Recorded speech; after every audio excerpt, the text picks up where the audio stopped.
eu não sou um pregador dos Gideões.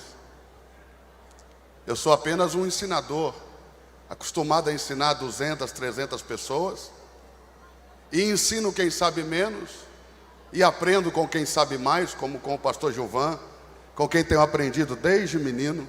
Muito obrigado pela tua presença. É uma honra para mim só ter sentado perto do Senhor. A minha vida já não será mais a mesma. E pastor Reuel, outra coisa que eu creio que é importante deixar claro, é como eu cheguei aqui. Eu conheci o Senhor, e antes de te conhecer, eu conheci apenas o Congresso de Gideões. Mas quando eu conheci o Senhor, eu conheci o trabalho dos Gideões na obra de Deus. Que obra maravilhosa! É tão bonito o trabalho que me constrangeu. Eu fiquei constrangido de ter passado tantos anos sem colaborar com isso que Deus faz aqui neste lugar. Fui convidado a ministrar uma aula na Academia de Pregadores. Se você ama a palavra de Deus, se você gosta de estudar a palavra, eu quero te recomendar que você também participe da Academia de Pregadores. É só você entrar no site www.academiadepregadores.org e você vai participar das aulas, todas as aulas do site, com uma só inscrição, e é tudo muito lindo. Eu dei uma aula lá, o pastor Moisés me chamou para dar uma palavra na vigília do Bom Samaritano, que já foi difícil para mim, porque sou apenas um ensinador. O senhor me assistiu, o doutor Dani nos apresentou, ficamos amigos, e o senhor disse: você vai pregar nos Gideões. Na hora eu disse para o senhor: pastor, mas não é meu público, não é meu ambiente. E o senhor disse: mas você vai pregar nos Gideões. Deus falou comigo. Eu falei nos Sentados para Ouvir. Nos Sentados para Ouvir foi uma experiência maravilhosa. No final dos Sentados para Ouvir, pastor Wesley, trouxeram para mim um envelope com uma oferta e um recibo para eu assinar. Uma oferta como todos os outros irmãos devem ter recebido. Oferta que eu não tive coragem de receber. Imediatamente doei de volta para a obra missionária. Mas eu quero deixar claro que desde o dia que eu te conheci, o Senhor nunca me pediu nada para estar aqui, a não ser me pedir para estar aqui. Eu sei que estou aqui pela misericórdia de Deus, porque não tenho competência para enfrentar esse público maravilhoso, cheio de unção, um povo pentecostal. Eu não sou um pregador avivalista. Quero apenas compartilhar uma pequena palavra que Deus me deu, e quero ser útil ao Senhor Jesus Cristo. Por isso eu peço aos irmãos que tenham misericórdia de mim, que me amem e me deixem compartilhar essa palavra, pelo amor de Jesus Cristo nosso Senhor. Quero agradecer a irmã Giane, com o pastor Real e Raíssa foram lá no congresso que eu faço, né, na conferência, que a minha conferência inteira deve dar menor que esse púlpito aqui. Mas o senhor foi lá, me prestigiou com a sua família, família linda. Eu trago, irmã Giane, o abraço de Priscila, que não pode estar aqui, mas está orando, minha esposa. Pastor Wesley, quero te agradecer pelo carinho comigo, tá? Rodrigo, todos os irmãos, pastor Givonci, muito obrigado pelo carinho. Está ali comigo também Yuri, meu grande amigo. A gravata dele é de outro pregador, mas eu vou ficar quieto. Tornado, e todos os irmãos, os pastores que estão aqui. Pastor Gilvan, meu sincero respeito pela sua pessoa, pela sua pregação. Muito obrigado pelo carinho. Todos os demais irmãos aqui também do altar, peço que estejam intercedendo por mim. É realmente a minha primeira experiência diante de um público desse tamanho. Eu não sei o que vai acontecer, mas eu vou compartilhar aquilo que Deus colocou no meu coração. Peço aos irmãos também que estejam aí de trás orando por mim, em nome de Jesus. Peço humildemente. Deus abençoe. Apocalipse no capítulo 2.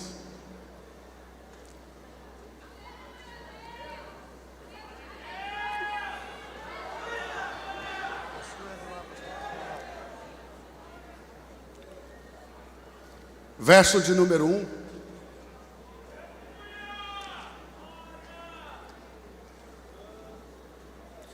Ao anjo da igreja em Éfeso, escreve. Éfeso quer dizer desejada. Éfeso quer dizer desejada. Ou seja, esta é a igreja desejada. E aquele que é, que era e que há de vir, disse ao anjo da igreja desejada, escreve: estas coisas diz aquele que conserva na mão direita, guarde esse detalhe, as 7 estrelas, e que anda no meio, em outra tradução, no centro. Guarde isso. Aquele que anda no meio, aquele que anda no centro, ele é o meio, ele é o centro dos 7 candeeiros de ouro.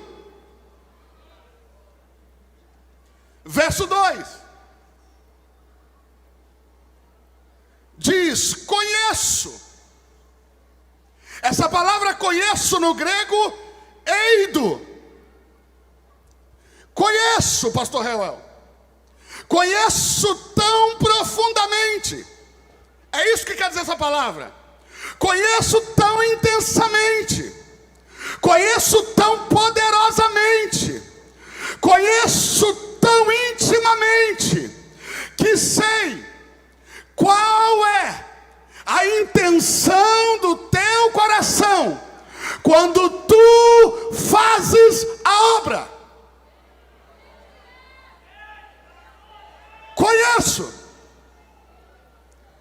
Conheço não somente a obra, conheço o coração de quem faz a obra.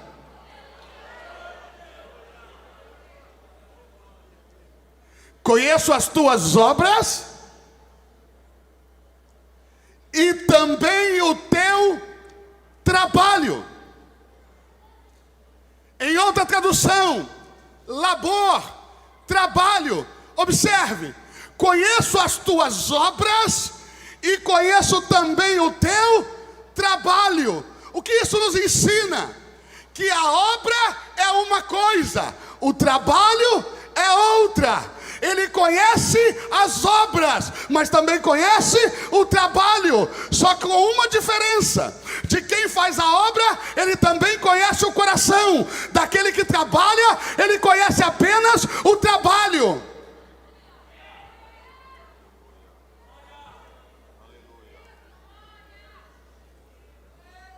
E a tua perseverança,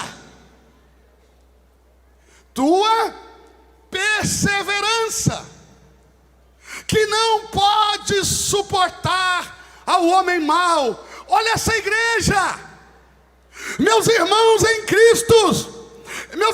Cristo, observem essa igreja. A igreja desejada de Deus é uma igreja que não suporta o homem mau, e ela persevera, ela não se rende, ela não se entrega, ela não se agacha, ela não se ajoelha diante do homem mau, do homem perverso. Ela resiste. Ele é mau, mas eu resisto. O que isso quer dizer? Quer dizer que esta igreja não se acostuma com gente torta. Ela persevera em resistir, ela persevera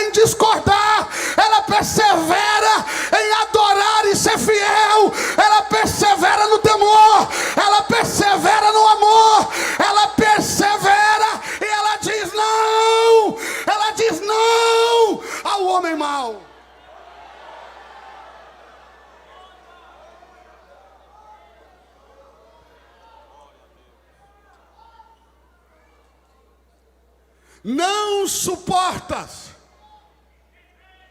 ao homem mau. Ela persevera em resistir ao homem mau. Observe essa igreja. E que pusestes à prova os que a si mesmos se declararam apóstolos e não são. Olha o nível de igreja. Olha o coração dessa igreja. Ela é uma igreja que não suporta o mal, e é uma igreja que prova os seus obreiros. É uma igreja que você não vem para o altar porque canta bonitinho. É uma igreja que você não vem para o altar porque tem uma boa palavra. É uma igreja que você não vem para cá porque você dá um pulo e glória a Deus e grita e rodopia. É uma igreja que você vem para cá fazendo tudo isso depois de aprovado, depois de aprovado, depois de aprovado, porque talento não pode substituir caráter.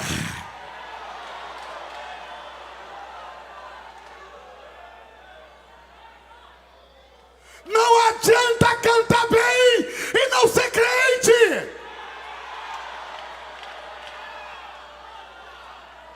Não adianta ter voz de ouro e caráter de barro.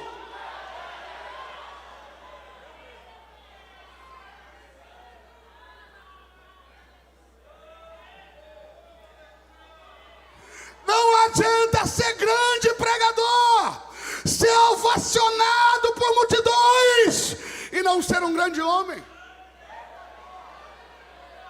Eu estava pregando em Nova Iguaçu, no Rio de Janeiro.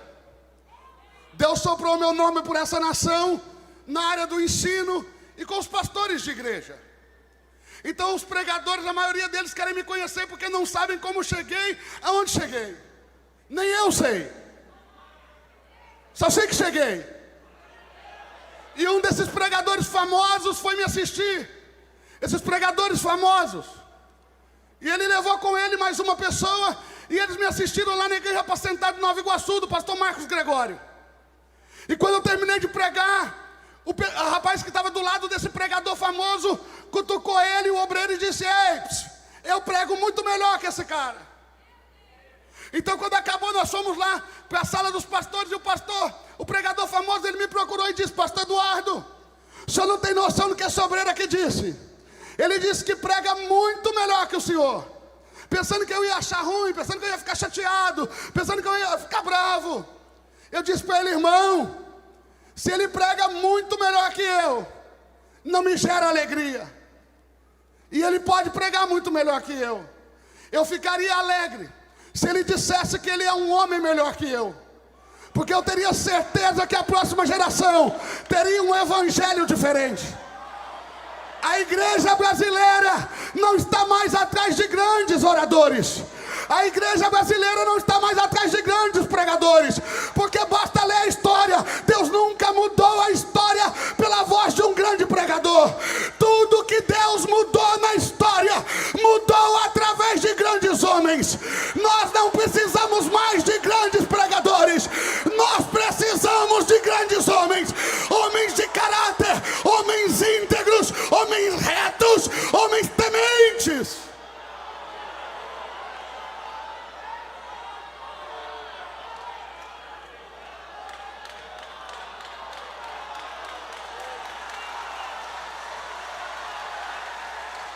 Precisamos levantar uma geração de grandes homens, homens tementes.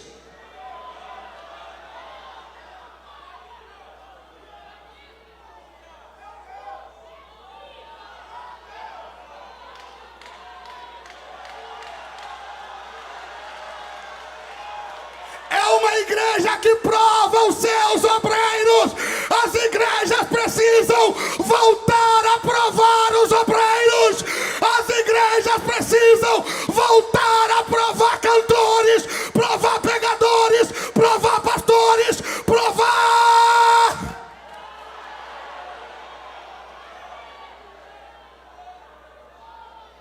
Mas olha essa igreja. Não é uma igreja que põe à prova presbíteros. Não é uma igreja que põe à prova evangelistas apenas. Não é uma igreja que põe à prova pastores. É uma igreja que provava apóstolos. É uma igreja que colocava apóstolos à prova. Porque agora é assim, é maior do que eu tenho medo de abrir a Bíblia e dizer está errado.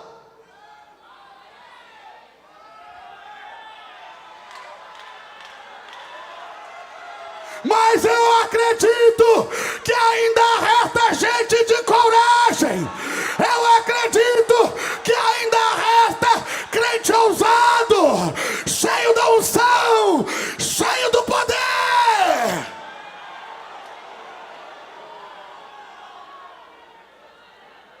Eu acredito na igreja. Ela não suporta os maus e põe à prova aqueles que a si mesmos se declararam apóstolos e não são, e os achastes mentirosos. E tens perseverado. Suportastes provas por amor de meu nome. Pastor Real, é isso. É isso que eu vejo no trabalho de Gideões. É isso que eu vi na tua vida desde o dia que te conheci. O Senhor suporta provas, afrontas. Pastor Wesley, esse trabalho suporta provas, afrontas, às vezes até de pessoas que estão no nosso meio, que porque não estão aqui onde estou agora, se frustram e começam a trabalhar contra aquilo que Deus está fazendo.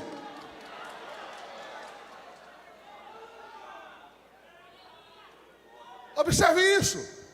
Suportastes prova por amor de meu nome. Ninguém suporta mais nada. Qualquer coisa quer sair, qualquer coisa quer largar, qualquer motivo quer deixar, qualquer coisa quer parar de adorar, qualquer coisa quer sair do lugar, qualquer coisa, por qualquer coisa, porque não suportam mais. Afrontas, não suportam mais.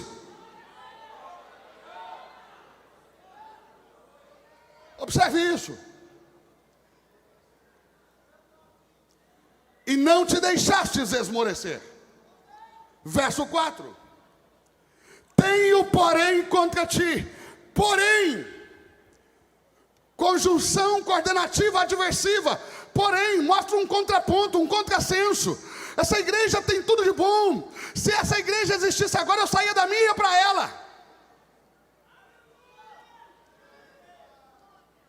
Mas ele tem algo contra ela. E o que ele tem contra ela?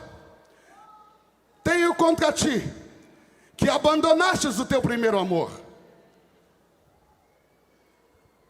Primeiro, do grego protos, melhor. Tenho, porém, contra ti, que abandonastes o melhor do amor. E o que é o melhor do amor? A obra. Olha como essa igreja começou. Conheço as tuas. Ela começou fazendo a obra. Mas olha como ela termina. Trabalhando. Olha como ela começa. Fazendo a obra. Observe isso. Conheço as tuas obras. Ela começou fazendo a obra, mas terminou trabalhando para Deus. Qual é a diferença entre fazer a obra e trabalhar para Deus? Abra sua Bíblia comigo em Lucas, no capítulo 10, que eu vou te mostrar. Você ama a Bíblia Sagrada, meu irmão? Ama a palavra de Deus, meu irmão? Então dá um glória a Deus aí, vamos ver. Lucas capítulo 10, verso de número 38. Eu prometo que serei breve. Quero só compartilhar com você uma pequena revelação.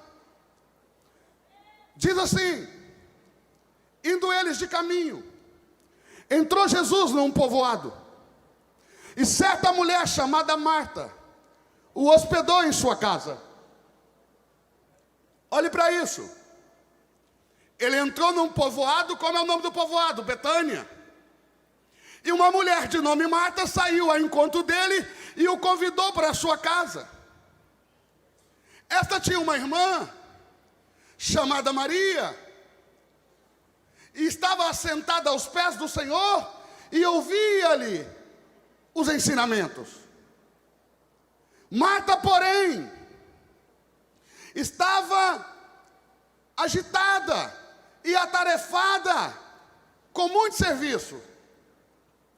Então, aproximou-se de Jesus e disse-lhe: Senhor, não te importas que a minha irmã me tenha deixado servir sozinha?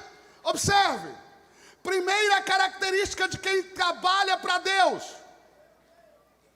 todo aquele que trabalha para Deus não recebeu um chamado de Deus, se ofereceu para fazer para Jesus aquilo que Jesus não lhe pediu que fizesse. Primeira característica. Segunda, todo aquele que trabalha para Deus busca o seu próprio reconhecimento. Senhor, o Senhor não está me vendo trabalhando aqui sozinha? O Senhor não está vendo o que eu estou fazendo? O Senhor não está vendo como eu estou trabalhando?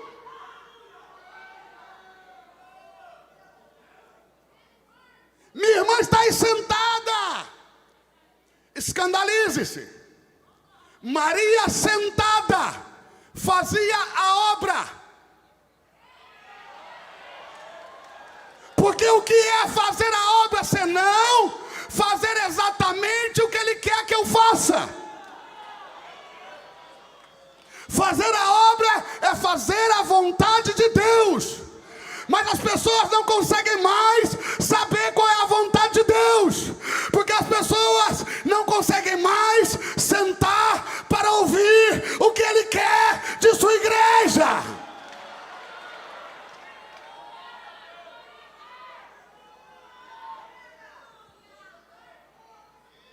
Todo mundo quer fazer, todo mundo quer pregar, mas Ele te chamou para pregar. Porque se Ele não te chamou sentado ouvindo, você vai fazer mais do que pregando.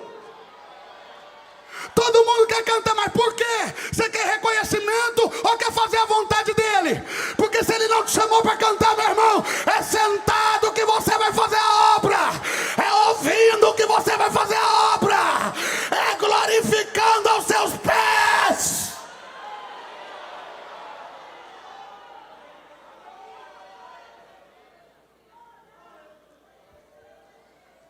Olha o problema de trabalhar para Deus.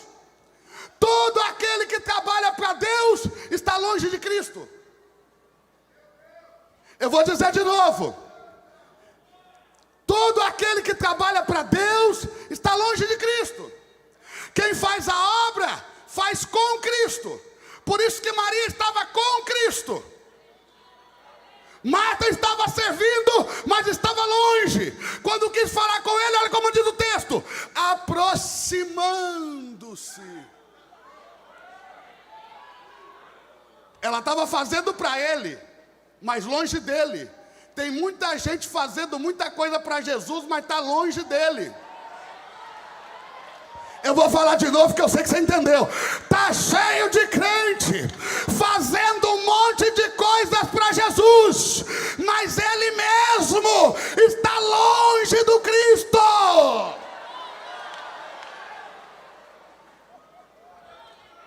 E o que importa não é fazer para o Cristo, o que importa é fazer com o Cristo. O que Ele quer é que você vá com Ele, e não que você vá para Ele. Sabe o que o pessoal não entendeu? Que aquele ide de Jesus foi só em Mateus 24. O chamado primeiro não é ao trabalho, é ao relacionamento. É porque eu me relaciono que eu sirvo. Não é porque eu sirvo que eu me relaciono. É porque eu me relaciono que Ele aceita o meu trabalho. Não é porque eu trabalho que Ele vai me aceitar.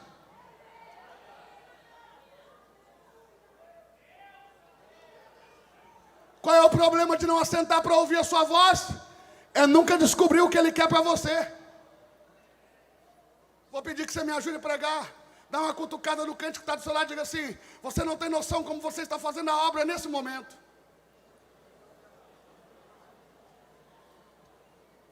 Porque é sentado ouvindo que descobrimos o que Ele quer de nós. É ouvindo que descobrimos o que Ele deseja. Observe isso. Observe isso. Marta servia. Ela veio até Jesus e disse: o Senhor não vai repreender minha irmã, porque todo aquele que faz para Deus e não faz com Deus, mas faz para Deus, quer acusar aquele que faz a vontade de Deus, porque eles não entendem a vontade de Deus, e eles olham para aquilo que fazemos com Cristo, e eles não conseguem entender que isso é obra de Deus. Então ele busca a repreensão da outra. E o que que Jesus responde? Jesus responde: Marta, Marta, andais ansiosa e preocupada com muitas coisas, mas só uma te é necessária. Olhe para mim, meu irmão. Olhe para mim, minha irmã. Andamos ansiosos e preocupados com muitas coisas, mas só uma é necessária. Qual? Fazer a vontade de Deus. Qual? Fazer a vontade de Deus. Qual? Fazer a vontade de Deus. Qual? Fazer a vontade de Deus. Qual? Fazer a vontade de Deus. Qual? Fazer a vontade de Deus. Qual? Fazer a vontade de Deus. Só quem deseja fazer a vontade de Deus, joga as duas mãos para o alto e dá um glória a Deus aí. Só uma coisa é necessária: fazer a vontade de Deus. Como fazer a vontade de Deus? Descobrindo o que Deus quer de mim. Quer saber o desenrolar dessa história? Meu Deus, eu estou sozinho, tem alguém aí? Esse pavilhão é muito grande, se você ficar calado dá ruim, irmão. Tem alguém aí? Cadê os crentes aí do fundo, os pentecostais, aqueles que dão glória? Cadê? Preste atenção, preste atenção. O fato de Marta ter feito para Cristo aquilo que ela achou que Cristo precisava, fez ela perder a oportunidade de fazer para Cristo aquilo que Cristo queria que ela fizesse. Talvez você olhe para isso e pergunte: pastor, eu não estou entendendo. Já vai entender. Observe, tem uma fábrica da BMW aqui no estado agora. A única herdeira da BMW é uma mulher. Eu te pergunto, você acha que ela conhece todos os funcionários que ela tem pelo mundo? Sim ou não? Mas ela conhece o trabalho de todos. Porque quando ela vê um carro daquele pronto, aquele é o resultado do trabalho de todos. Ela conhece o trabalho, mas não conhece a pessoa. Está conseguindo entender? Diga amém. Mas os que trabalham com ela no escritório, todos os dias, a esses ela conhece, sim ou não? Porque não só trabalham para ela, trabalham com ela. Essa é a diferença. Cristo conhece o trabalho de quem trabalha para Ele. Ele só não conhece o coração.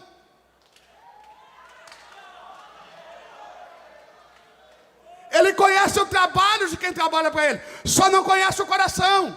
O coração, Ele conhece só daqueles que fazem a obra, porque quem faz a obra não faz para Ele, faz com Ele. Eu vou dizer de novo: quem faz a obra não faz para Ele, Gideão, faz com Ele.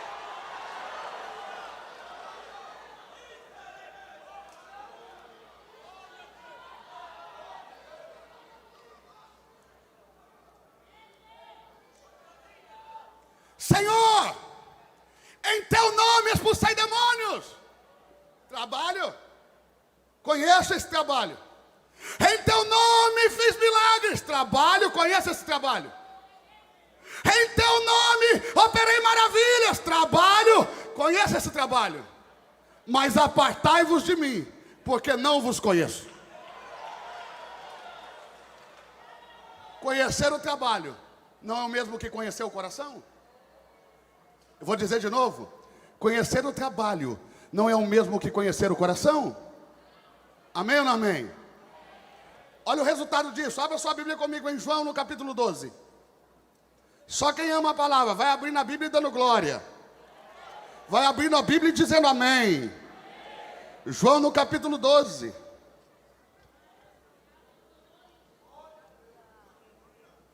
Seis dias antes da Páscoa, foi Jesus a Betânia. E Lázaro era quem estava com ele. Aquele que ressuscitara de dentre os mortos. Deram-lhe, pois, ali uma ceia. Observe que é a mesma coisa, é a mesma situação. Marta servia e Lázaro era um dos que estavam com ele à mesa. E Maria, tomando um arretel de nardo puro,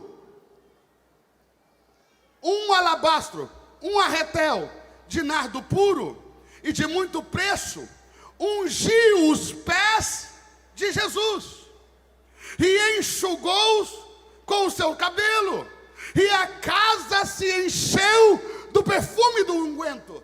Observe, para que Jesus morresse, ele precisava de uma unção chamada unção para a morte. Enquanto Marta trabalhava, Jesus explicava isso. O que Maria fez? Maria pegou o arretel de nardo e colocou, derramando nos pés de Jesus. Por quê? Porque ela ouviu aquilo que Jesus queria dela.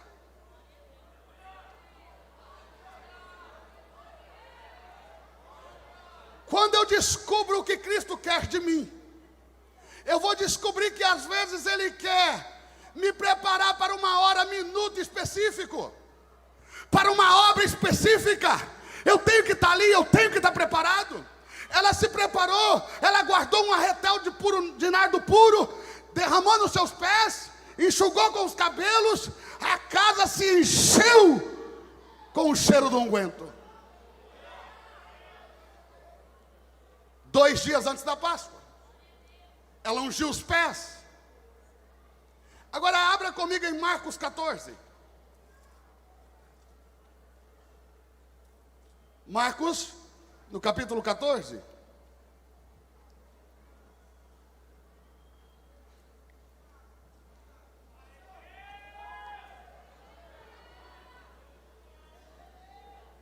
Observe isso.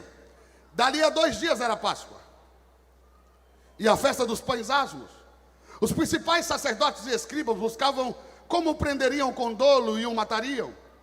Pois diziam, não na festa, para que não haja tumulto entre o povo. Estando ele em Betânia, observe isso, porque quando a gente lê, parece que é o mesmo texto. Mas não é o mesmo texto. Lá naquele primeiro texto, faltavam 6 dias para a Páscoa. Nesse texto, faltam 2 dias para a Páscoa. Está conseguindo entender ou não? Lá ela ungiu os pés, aqui ela vai ungir a cabeça. Lá diz, foi Maria, aqui diz, foi uma mulher. Eram 2 unções. O que isso significa? Maria tinha que fazer uma, Marta tinha que fazer a outra. Mas Marta ficou ocupada com aquilo que ela achou que Deus queria, e não fez aquilo que Deus realmente queria que ela fizesse. Olha o texto. Estando ele em Betânia, reclinado em casa de Simão, o leproso. Outra coisa, estando em Betânia, à mesa, em casa de Simão, o leproso, que já não era mais leproso, porque se fosse leproso não estaria em casa.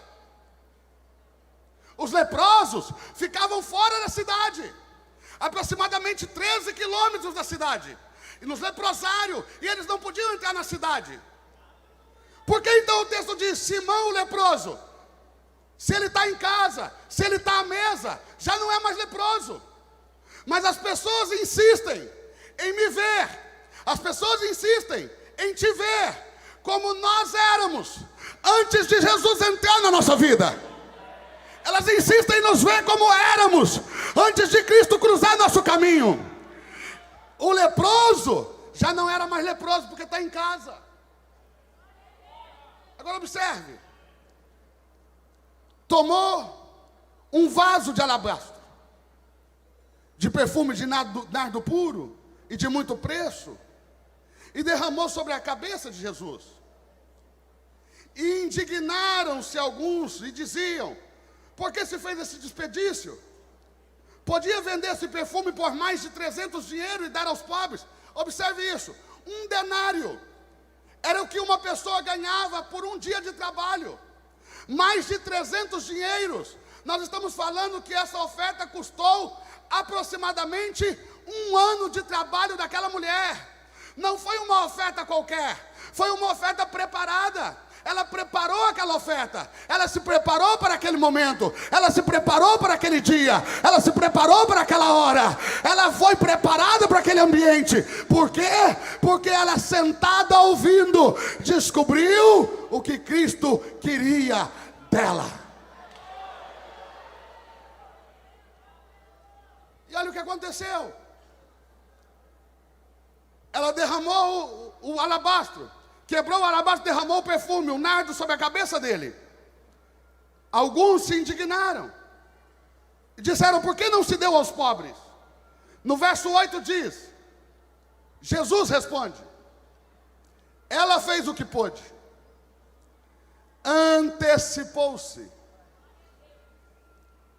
Ela fez o que pôde, antecipou-se a ungir o meu corpo para a morte.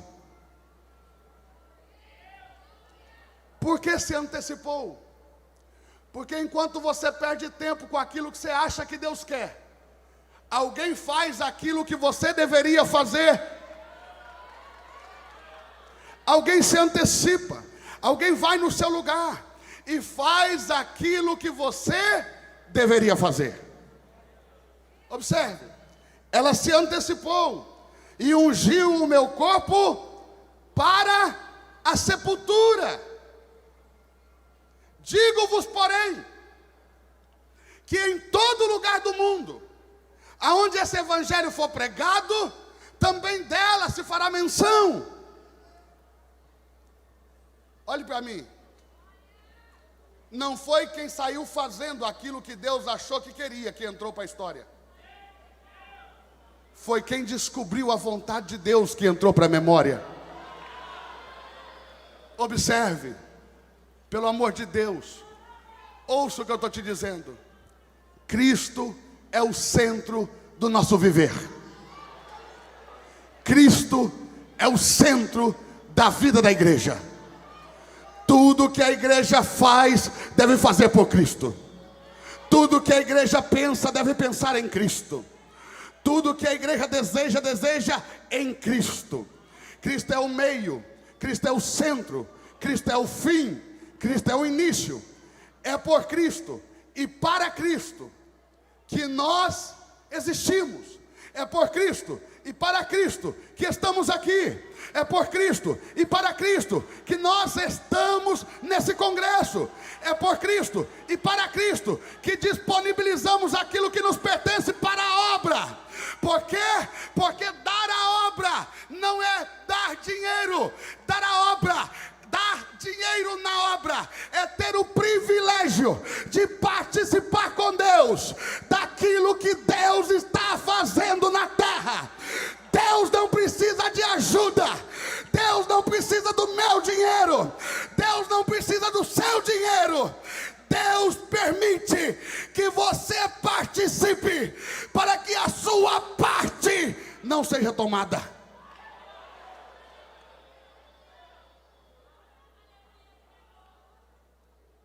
Quando eu entendi o que era Gideões, eu entendi que o Congresso de Gideões é uma pequena fração de uma grande obra que Deus realiza na terra.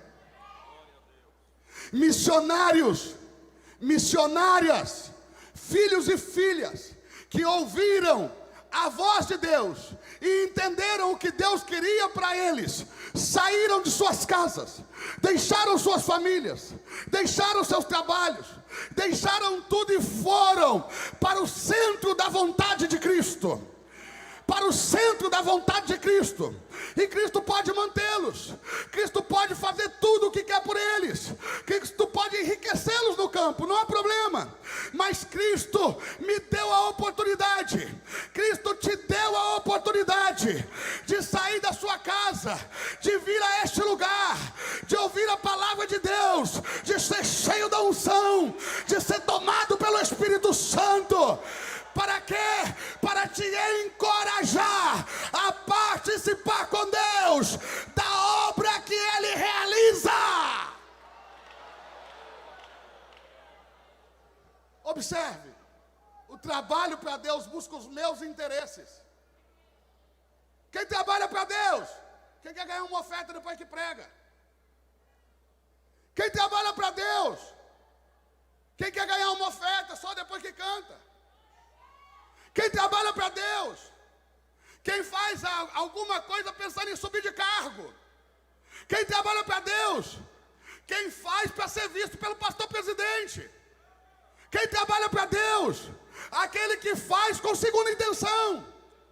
Quem faz a obra é aquele que canta e recebe uma oferta. Mas esse não é o objetivo do seu coração. O objetivo do seu coração é fazer a vontade de Deus. E porque faz a vontade de Deus, Deus o recompensa.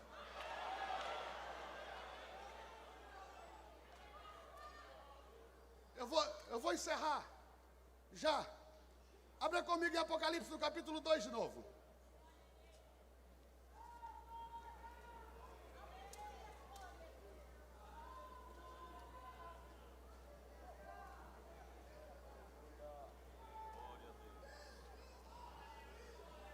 Se você achou, dá um glória a Deus, diga amém. Apocalipse capítulo 2, verso 4 e 5, diz assim: tenho, porém, contra ti, que abandonastes o teu primeiro amor. Lembra-te, pois, de onde caíste. Arrependa-te e torne a prática das primeiras obras. Porque ele começou fazendo a obra, mas terminou trabalhando para Deus. Observe, a minha vida tem que ser útil a Cristo e não a mim mesmo. A minha pregação tem que ser útil a Cristo e não a mim mesmo. As minhas canções precisam ser úteis a Cristo e não a mim mesmo.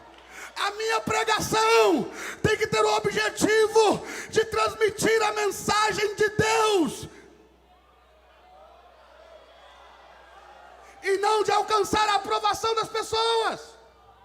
A minha canção tem que ter o objetivo de tocar o coração de Deus, para que Deus desça, se manifeste, sintamos a sua presença real em nosso meio. A minha canção não pode ter o intuito de alcançar aquilo que me é de interesse, mas aquilo que é interesse dele.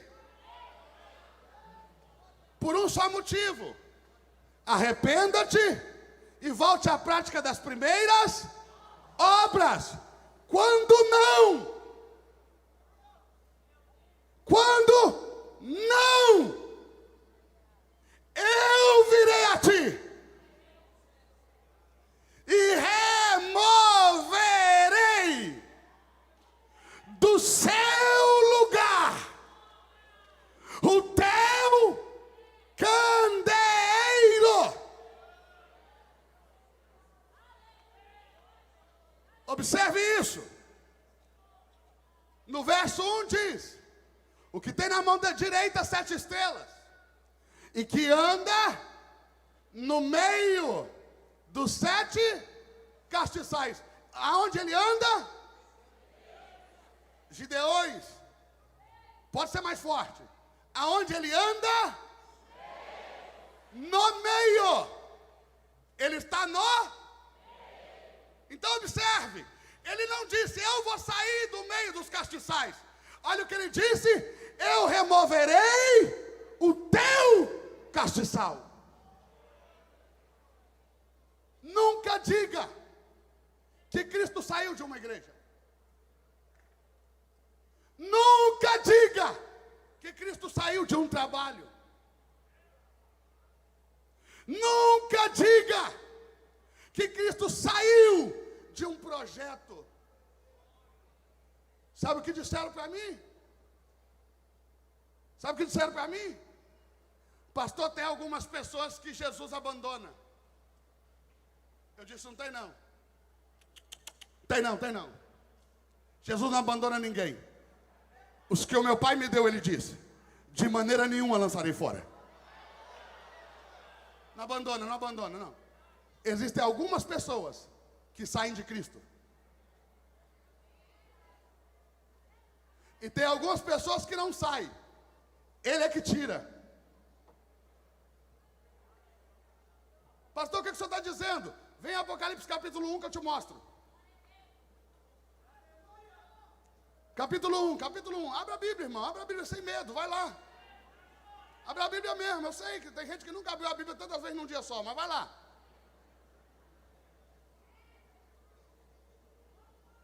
Vamos lá, meu irmão. Igual nós. Mas tem alguns que nem precisam abrir. Já tem o texto no coração, de cor. Capítulo de número 1. Verso de número 13. Observe. E no meio dos candeeiros, um semelhante ao filho do homem, com vestes talares, cingido até a altura do peito, com uma cinta de ouro. Em sua cabeça, a sua cabeça e os seus cabelos eram brancos como a lã, como a neve. Os seus olhos eram como chamas de fogo. Os seus pés, semelhante ao bronze polido, refinado por uma fornalha. E a sua voz como a voz de muitas águas. Ele tinha na mão direita 7 estrelas. Da sua boca saía uma espada afiada de 2 gumes. O seu rosto era brilhante como o sol na sua força. Esse é Cristo. Agora observe isso aqui. Verso 20. Quem está por aí no verso 20? Dá um glória a Deus, diga amém. Está escrito assim, ó. Quanto ao mistério das 7 estrelas que vistes na minha mão direita, e os 7 candeeiros, as 7 estrelas são os 7 anjos das 7 igrejas, e os candeeiros são as 7 igrejas. Observe, arrependa-te, lembra de onde caíste, arrependa-te e volte à prática das primeiras obras. Quando não, eu virei a ti e removerei o teu candeeiro. Os candeeiros são as igrejas. Não é Cristo que sai da igreja, é a igreja que perde a centralidade de Cristo. Cristo deixa de ser o centro. Cristo deixa de ser o meio. Tudo acontece igual na outra igreja, só com uma diferença: trabalham em torno do nada. Vou falar de novo. Tudo acontece igual na outra igreja, só com uma diferença: se Cristo já não é o centro, trabalhamos em torno de coisa nenhuma. O que isso vai resultar? Vai resultar que no final, eu e você venhamos a perder os nossos galardões, a nossa recompensa. Por quê?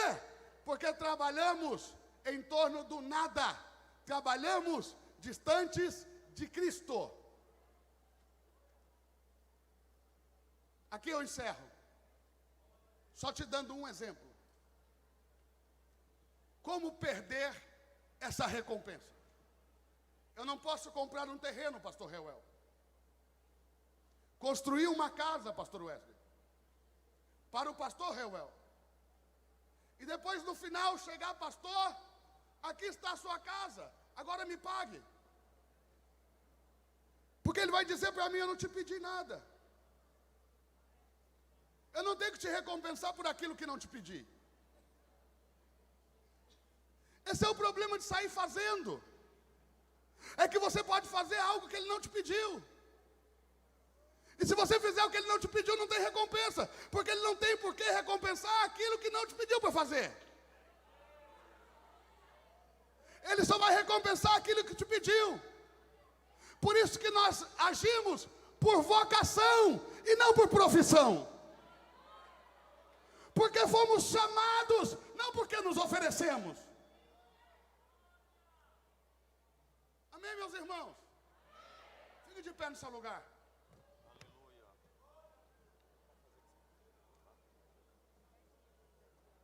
Quero fazer uma oração com você.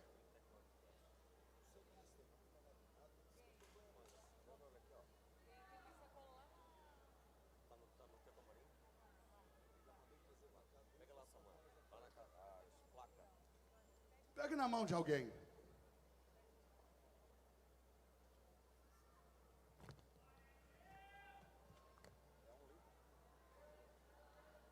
Pastor Reuel, quero mais uma vez agradecer essa oportunidade de poder compartilhar um pouquinho daquilo que Deus tem nos dado. Nós temos buscado com os nossos alunos lá em São Paulo, na Escola do Reino, buscado em oração incessantemente, fazer aquilo que Deus deseja de nós. Amanhã nós temos 8 horas de estudo da palavra juntos, com os alunos. E toda a nossa direção é: vamos buscar o que Deus quer que façamos. Nós somos a igreja de Cristo. E nós devemos fazer a vontade de Deus. E eu fico me perguntando, por que é tão difícil fazer a vontade de Deus? E o Espírito Santo me respondeu: meu filho, só um homem conseguiu fazer a minha vontade. O nome desse homem é Jesus Cristo. E qualquer que queira fazer a vontade de Deus agora, tem que estar debaixo do governo de Cristo. Qual é a minha dificuldade em ser generoso com a obra de Deus? É que Cristo não governa toda a minha vida. Porque eu não vi o Filho negar nada ao Pai. E se é Ele de verdade que habita em mim, por que negarei eu? Por que Cristo não receberá aquilo? Por que Deus não receberá aquilo que receberia do Filho, se o Filho habita em mim? Qual é a minha dificuldade em ofertar? Qual é a minha dificuldade em participar de uma obra missionária? A gente ouve tantas coisas sobre os Gideões, mas o que a gente nunca ouve, eu só descobri depois que conheci de perto, é que existem 1.178 famílias que dependem que isso aqui seja debaixo da vontade de Deus. Existem 1.178 famílias missionárias que oram para que você deixe que a vontade de Deus se realize na tua vida. Agora pergunte você para Deus, se a vontade dele é que você contribua ou que não. Pergunte você para Deus, se Cristo pouparia alguma coisa para o Pai, se já não vivo eu, se é Cristo que vive em mim. Por que eu não consigo acreditar? Por que tanta maldade? Por que tanta desconfiança?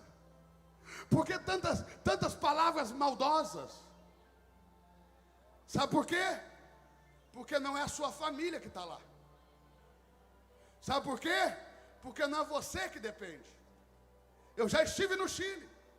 Eu já dependi de oferta missionária. E ela já não chegou na minha mão no tempo hábil, sabe por quê? Porque o pastor dizia, esse final de semana ninguém contribuiu. E sabe o quê? Passei fome lá. Passei dificuldade lá. Para estudar, para aprender a palavra de Deus. E sabe o que é mais, meus irmãos?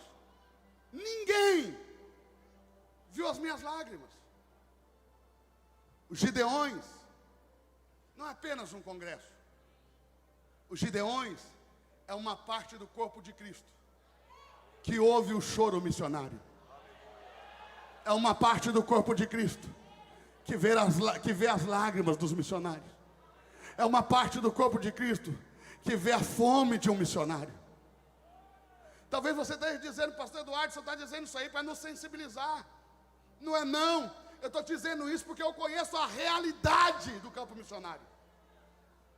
Não é para sensibilizar não. Porque nós não precisaríamos ser sensibilizados se deixássemos Deus fazer a sua vontade em nós, através do Cristo Jesus que habita em nós. Nós simplesmente seríamos obedientes à voz que clama no nosso coração. Dê, entregue, participe, honre, socorra, ajude, faça seque a lágrima, cale o choro, coloque alegria no lugar de pranto. Amém, irmãos?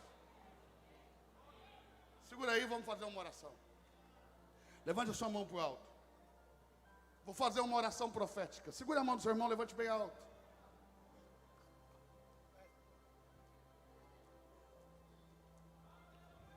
Que o eterno nosso Deus coloque nas tuas mãos direitas muitos dias de vida, como diz a sua palavra. Eu profetizo sobre a tua mão direita longura de dias, muitos dias de vida. Eu não admito, eu não aceito que os nossos jovens morram prematuramente. Eu profetizo e declaro aqui na autoridade do nome de Jesus que os nossos jovens não vão morrer matados. Os nossos jovens não vão morrer espedaçados debaixo de carro. Eu declaro vida longa. Eu declaro vida longa. Eu declaro que Deus coloca a vida longa na tua mão direita, como está na Escritura. Eu declaro que você vai morrer em paz e em boa velhice, e você será sepultado. Como diz a promessa, essa é a promessa. Você irá aos teus pais em paz e em boa velhice. Eu peço a Deus agora que ponha na tua mão direita longuras de dias, muitos dias de vida na tua mão direita. Eu peço ao Senhor Deus agora, na autoridade do nome de Jesus, que feche a cova, que trave agora e amarre a mão do espírito da morte, para que não toque a tua casa, para que não toque a tua vida, para que não toque a tua família. E sobre a tua mão esquerda, riquezas e honras, como está na palavra. Ele colocará riquezas e honras na tua mão esquerda, muitos dias de vida na tua mão direita.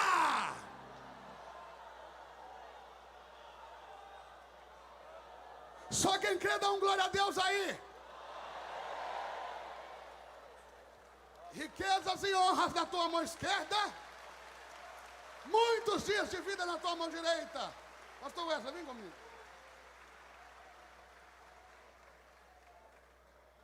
Olhe para mim. Eu vim aqui essa noite como um profeta para te dizer que você não perca a sua vez. Não deixe que outro se antecipe e faça no seu lugar aquilo que você tem que fazer. Não perca o galardão, não perca a recompensa. Pastor Wesley, Pastor Reuel, eles vão aqui comigo. Nós vamos ministrar uma oferta missionária. O Wesley vai me ajudar aqui, o pastor Wesley vai ministrar uma oferta